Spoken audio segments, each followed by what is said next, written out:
बसू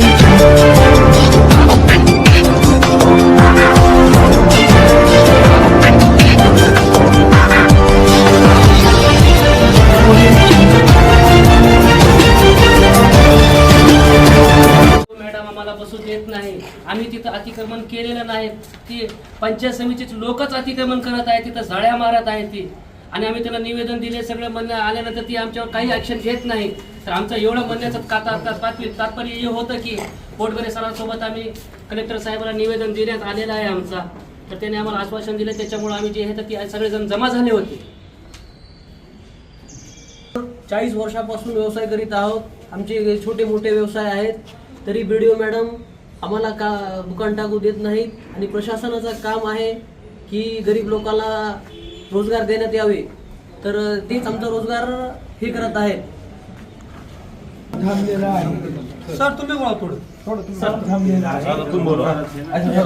मेहरबानी करो पीछे सरको। आज अंबेजोगाई शहरामध्ये एकानंतर एक संकट गोरगरिबावर येऊ लागलेले आहेत। पहिल्यांदा 200-300 वर्षापूर्वीचे बोह्याचे घरं दनादन पाडण्यात आले, काही गड्याची घरं पाडण्यात आले, काही मुस्लिम व्यावसायिकांची घरं पाडण्यात आली।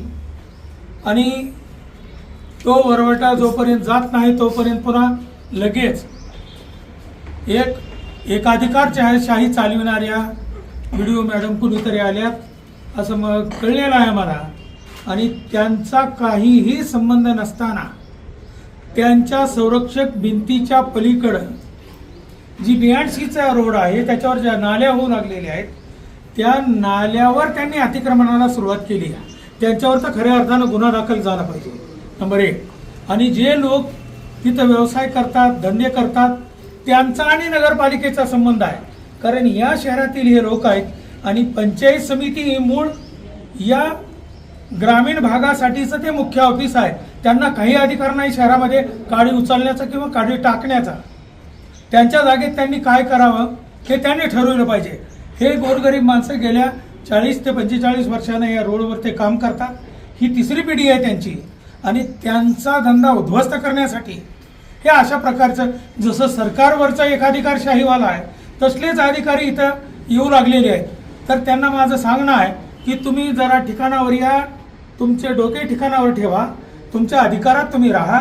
तुम्हाला काही अधिकार नाही सार्वजनिक बांधकाम खात्याच्या जागेवर येण्याचा, आणि आले तरी तुम्ही तो गुन्हा करू लागलेला तेवढं लक्षात ठेवा। जर हे काम बंद नाही झालं तर उद्याला या ठिकाणी बीडीओ मॅडमच्या विरोधात हे सगळे लोक इथं अमरण उपोषणाला बसणार आहेत।